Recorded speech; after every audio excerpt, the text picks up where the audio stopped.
So hello friends, स्वागत है आप सभी का यूपी की टॉप 20 न्यूज में। आइए जानते हैं उत्तर प्रदेश और देश दुनिया की कुछ खास खबरें। सीएम योगी की 3 बड़ी बातें जो आपको जान लेनी चाहिए। नया नियम जारी हुआ है, कोरोना को लेकर सतर्क है सरकार। आज कैबिनेट में बड़ी बैठक हुई है जिसमें कई बड़े फैसले लिए गए हैं, जिसमें हम आपको बता दें क्या नए नियम जारी हुए हैं और कोरोना की वजह से कहां पर क्या क्या चीजें बंद हो सकती हैं और मास्क लगाना भी अनिवार्य कर दिया गया है। आगरा में 2 दिनों तक जल संकट रहेगा, क्या कारण है इसको भी जानेंगे। और एक बार फिर से यूपी बोर्ड रिजल्ट को लेकर बड़ा अपडेट आ गया है, यानी 10वीं 12वीं का रिजल्ट कब आएगा इसे जानेंगे। वहीं पर महंगी हो गई है शराब और सिगरेट, जी हां, बियर 20 रुपए तक का बढ़ गया है दाम। आइए जानते हैं एफडी के बारे में भी। वहीं पर कुछ और बड़े अपडेट हैं जिसके बारे में जानेंगे। राशन को लेकर एक नई जानकारी है, बने रहिएगा आप हमारे साथ। चलिए शुरू करते हैं।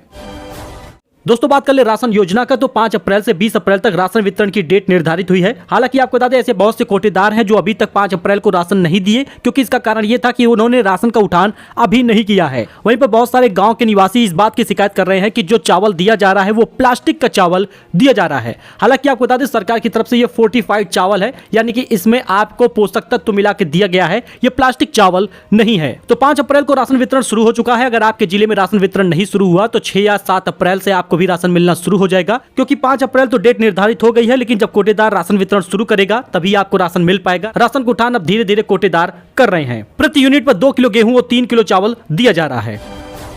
तो यूपी बोर्ड रिजल्ट के बारे में जान लीजिए, क्योंकि एग्जाम का रिजल्ट कब आएगा आप जान लीजिए, क्योंकि टूट सकता है 10 साल का रिकॉर्ड। यूपीएमएसपी इस तारीख को जारी कर सकता है यूपी बोर्ड का रिजल्ट। आपको बता दें यूपी बोर्ड रिजल्ट कब आएगा इस बारे में लगातार जो छात्र हैं वो कमेंट करते रहते हैं। हालांकि आपको बता दें 5 अप्रैल को एक फेक खबर चलाई गई थी जिसकी वजह से सभी लोग छात्र लोग परेशान हो गए थे।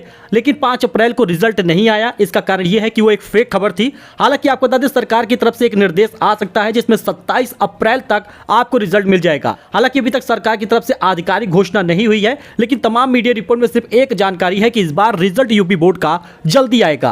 टूट सकता है 10 साल का record. UP board high school और इंटरमीडिएट के रिजल्ट को लेकर भले ही आधिकारिक तौर पर कोई जानकारी साझा नहीं कर रहा, लेकिन बोर्ड के सूत्रों से प्राप्त जानकारी के मुताबिक उत्तर प्रदेश माध्यमिक शिक्षा परिषद द्वारा प्रयास किया जा रहा है कि इस बार रिजल्ट जल्द से जल्द दिया जाए। यूपी बोर्ड 12वीं रिजल्ट 2023 की घोषणा 27 अप्रैल से पहले कर दी जाए। यदि ऐसा होता है तो पिछले 10 साल का रिकॉर्ड टूट जाएगा। वैसे आपका क्या मानना है, कमेंट करके जरूर बताएं। तो कोरोना अपडेट के बारे में जान लीजिए, क्योंकि महाराष्ट्र में कोरोना का तांडव चल रहा है। क्योंकि महाराष्ट्र में कोरोना के 711 नए केस सामने आए। अचानक से लगभग केस बढ़े हैं, 163% की बढ़ोतरी हुई है। जी हां दोस्तों, महाराष्ट्र में कोरोना एक बार फिर से कहर ढा रहा है। पिछले 24 घंटे में कोरोना के 711 मामले सामने आए। वहीं इस दौरान 4 लोगों की मौत भी हो गई है। नए मामलों के साथ राज्य में अब एक्टिव केस की संख्या 3792 है। वही बात कर ले दिल्ली में कोरोना के केस का, तो जी हां एक बार फिर से दिल्ली में भी कोरोना का तांडव मच गया है। जी हां दोस्तों, 521 नए केस दर्ज हुए हैं, एक मरीज की मौत भी हुई है। जी हां दोस्तों, जिस प्रकार से केस बढ़ रहे हैं इसमें डीडीएमए की बड़ी बैठक होने वाली है, जिसमें स्कूलों को लेकर नए नियम जारी हो सकते हैं। वहीं पर हरियाणा सरकार ने 100 लोगों की भीड़ में मास्क को अनिवार्य कर दिया है। अच्छा, इसके साथ ही बनारसी पान और लंगड़ा आम को लेकर जीआई टैग हो गया है। अब दुनिया भर में बजेगा इसके स्वाद का डंका। जी हां, वाराणसी से बड़ी खबर है, बनारस के पान को जीआई टैग मिला है। ये पान अपने लजीज स्वाद के लिए मशहूर है, जिसे खास सामग्री से अनोखे तरीके से बनाया जाता है। बनारसी पान के साथ 4 अन्य उत्पादों को भी जीआई टैग मिला है। जी हां दोस्तों, पान के साथ 3 अन्य उत्पाद भी हैं, जैसे बनारसी लंगड़ा आम, रामनगर भाटा यानी बैंगन और आदम चीनी चावल को भी जीआई टैग मिला है। वहीं यूपी वालों को अब ज्यादा नहीं करना होगा इंतजार बसों का, क्योंकि साल भर में सड़कों पर दौड़ेंगी 2500 और रोडवेज बसें। जी दोस्तों, यूपी रोडवेज के बारे में एक साल के अंदर 2494 नई बसें शामिल हो जाएंगी। बसों की संख्या बढ़ने से यात्रियों को ज्यादा इंतजार नहीं करना पड़ेगा। 2817 खस्ता बसों को रोडवेज नीलाम करने जा रहा है। इसके बावजूद यात्रियों को कोई समस्या नहीं होगी, क्योंकि 2494 नई बसें आने वाली है। दोस्तों वहीं पर ड्रग्स के धंधे पर रोक के लिए यूपी सरकार ने मांगी है केंद्र से मदद। कोऑर्डिनेशन सेल बनाने का दिया गया है सुझाव। अंतरराज्यीय समन्वय की कमी से अवैध ड्रग्स पर लगाम नहीं लग पा रहा है। उत्तर प्रदेश सरकार केंद्र से मदद मांगी है। उत्तर प्रदेश सरकार ने सुझाव दिया है कि इस समस्या से निपटने के लिए सभी राज्यों को एंटी नार्कोटिक्स टास्क फोर्स यानी ANTF मुख्यालय के अंतर्गत अंतरराज्यीय समन्वय सेल की स्थापना की जानी चाहिए, जिससे कि ड्रग्स के धंधे पर रोक लगाई जा सके। दोस्तों वहीं पर आगरा में 2 दिनों तक जल संकट रहेगा, क्योंकि सुबह इतने बजे से ही चली जाएगी लाइट। और आपको बता दें तो लाइट जाने की वजह से बिजली वगैरह भी नहीं आएगा, काफी ज्यादा दिक्कत आने वाली है। इस वजह से पहले से ही आप अपना पानी वगैरह भर लें। आगरा के शाहगंज पंपिंग स्टेशन से पोषित इलाकों में आज सुबह 10 बजे के बाद जलापूर्ति का संकट बना रहेगा। दरअसल जल निगम पंपिंग स्टेशन पर नई पाइपों को लगाने के जोड़ने का काम करेगा, इसलिए 7 अप्रैल तक पंपिंग स्टेशन से जलापूर्ति ठप रहेगी। तो कौन कौन से इलाके प्रभावित होंगे आपको बता दें। शाहगंज पंपिंग स्टेशन के शटडाउन के रुई की मंडी, भोगीपुरा, शाहगंज, दौलत राम गली, हरिओम गली, ईदगाह बस स्टैंड, नगला छहुआ सहित आसपास के क्षेत्रों को पानी नहीं मिलेगा। वही यूपी में एक ही आयोग से होगा शिक्षकों का चयन। जो दोस्तों नया आयोग ही कराएगा टीईटी का पेपर। आपको बता दें योगी सरकार का बड़ा आदेश है। योगी सरकार ने नया फरमान जारी किया है। उत्तर प्रदेश एक ही आयोग से बेसिक, माध्यमिक और उच्च प्राविधिक कॉलेजों के शिक्षकों का चयन होगा। और इतना ही नहीं, आपको बता दें नया आयोग ही टीईटी कराएगा। उत्तर प्रदेश में एक ही आयोग से बेसिक, माध्यमिक, उच्च और प्राविधिक कॉलेजों के शिक्षकों का चयन होगा। तो यूपी निकाय चुनाव की गहमा गहमी के बीच योगी कैबिनेट की बैठक होने जा रही है। इस दौरान कई बड़े फैसले की उम्मीद की जा रही है। हालांकि आपको बता दें यूपी निकाय चुनाव को लेकर भी एक बड़ा अपडेट सामने आ सकता है। आपको बता दें सरकार कई अहम प्रस्तावों पर भी मुहर लगा सकती है और इसके साथ ही जो संकल्प पत्र में वादे थे वो भी पूरा कर सकती है। यूपी निकाय चुनाव को लेकर सरकार की तरफ से सभी आम आदमी की नजर निकाय चुनाव के कैबिनेट बैठक पर है।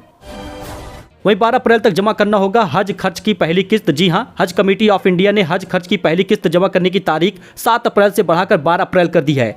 पे स्लिप, हज आवेदन form, medical screening, fitness certificate और पासपोर्ट 14 अप्रैल तक यूपी राज्य हज समिति के दफ्तर में जमा किए जा सकेंगे। पहले फॉर्म जमा करने की अंतिम तारीख 10 अप्रैल थी। वहीं एक बार फिर से बारिश का सिलसिला जारी हो सकता है। वेदर को लेकर एक बड़ा अपडेट सामने आया है। राजधानी में एक बार फिर से बादलों की आवाजाही के बीच मंगलवार को बूंदाबांदी हुई है। बुधवार, गुरुवार को हालांकि आपको बता दें तेज धूप रहेगा। इस दौरान हवा चलने से मौसम खुशनुमा हो सकता है। हालांकि दोपहर में धूप में गर्मी बढ़ेगी। मौसम विभाग के अनुसार अंतिम पश्चिमी विक्षोभ के गुजरने से बूंदाबांदी हुई है। तो कुल मिलाकर वैज्ञानिक एम दानिश का कहना है कि आने वाले दिनों में पारा चढ़ना शुरू होगा। यानी कि आपको बता दें 10 अप्रैल तक अधिकतम पारा 35 डिग्री के ऊपर पहुंचने के आसार हैं। हालांकि अब आपको मौसम में बारिश नहीं देखने को मिलेगी। तापमान बढ़ेगा और लू जैसी स्थिति बनेगी। दोस्तों इकाना स्टेडियम में पहले मैच में सीटें खाली रही हैं। घटेंगे अब टिकट के दाम। इकाना स्टेडियम में 1 अप्रैल को हुए आईपीएल मैच में मुकम्मल तौर पर दर्शकों के ना पहुंचने से आयोजकों की चिंता बढ़ गई है। ऐसे में 7 अप्रैल को लखनऊ और सनराइजर हैदराबाद के बीच होने वाले हाई वोल्टेज मुकाबले में टिकट जो है 30% तक सस्ते हो गए हैं। पहले सबसे सस्ता टिकट 499 रुपए का था, लेकिन अब इसकी कीमत 349 रुपए हो गई है। इसी तरह दूसरी श्रेणियों में भी टिकट के दाम घटाए गए हैं। यानी कि अगर आप चाहते हैं इकाना स्टेडियम में मैच देखना आईपीएल का 7 अप्रैल को, तो आपके पास एक बेहतर मौका है, क्योंकि टिकट के दाम काफी सस्ते हुए हैं। तो वहीं पर शराब के दाम बढ़ चुके हैं। जी हां, देसी पौवा 15 रुपए, बियर 20 रुपए की वृद्धि हुई है। यूपी में महंगी हुई शराब। मॉडल शॉप पर पीने पर भी ढीली करनी पड़ेगी जेब। आपको बता दें यूपी में शराब शनिवार को महंगी हो गई है। हालांकि अब आम आदमियों को इस पर असर पड़ रहा है। देसी शराब से लेकर अंग्रेजी शराब तक के दामों में वृद्धि हुई है। देसी पौवे पर 15 रुपए की वृद्धि हुई है। तो वहीं बियर के कैन पर अब 20 रुपए अतिरिक्त देना होगा। शराब के दामों में वृद्धि होने से शौकीनों के जेब पर असर पड़ेगा। तो दोस्तों अगर आप भी चाहते हैं एफडी करना, तो आपको आईसीआईसीआई बैंक में एफडी करना चाहिए। तगड़ा ब्याज मिलेगा। जान लीजिए स्कीम के बारे में पूरा अपडेट। दरअसल आरबीआई द्वारा रेपो रेट बढ़ाए जाने के बाद सभी बैंकों ने अपने एफडी के ब्याज दरों में बेहतर इजाफा किया है। तो आपको बता दें एक एफडी है, यानी गोल्डन ईयर एफडी। इसमें आपको खास ऑफर मिल रहा है। बता दें आपको इस योजना की शुरुआत रेजिडेंट सीनियर सिटीजन के लिए की गई थी, जहां इस योजना को आईसीआईसीआई द्वारा 21 मई 2020 को शुरू किया गया था, जिसे अब 7 अप्रैल 2023 को बंद किया जा रहा है। वहीं आईसीआईसीआई की यह स्कीम सावधि जमा स्कीम है, जिसको लेने पर आपको आकर्षक ब्याज मिलेगा। वही गोल्डन ईयर एफडी में आप ऐसे करिए निवेश। गोल्डन ईयर एफडी में आप 5 साल से लेकर 10 साल तक निवेश कर सकते हैं। तो आपको बता दें इसमें बेहतर रिटर्न मिलता है। गोल्डन ईयर एफडी में सीनियर सिटीजन को 7.50% का ब्याज मिल रहा है। वहीं आपको बता दें 1 साल से 389 दिनों के निवेश पर 6.70% का ब्याज मिल रहा है।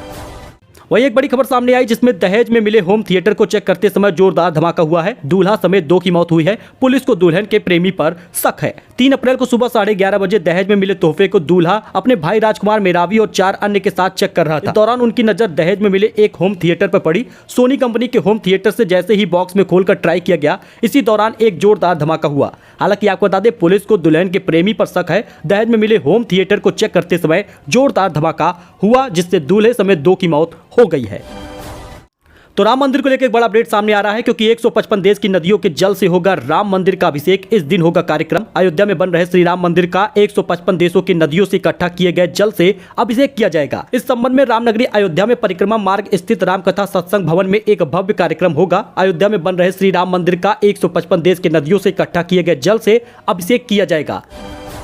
सो दोस्तों ये कुछ अपडेट था जो आपके साथ शेयर किया गया है। आई होप आपको ये पसंद आया होगा। ऐसी जानकारी अपडेट के लिए आप हमारे साथ जुड़े, चैनल को सब्सक्राइब करें। मिलते हैं नए अपडेट में नई जानकारी के साथ। धन्यवाद।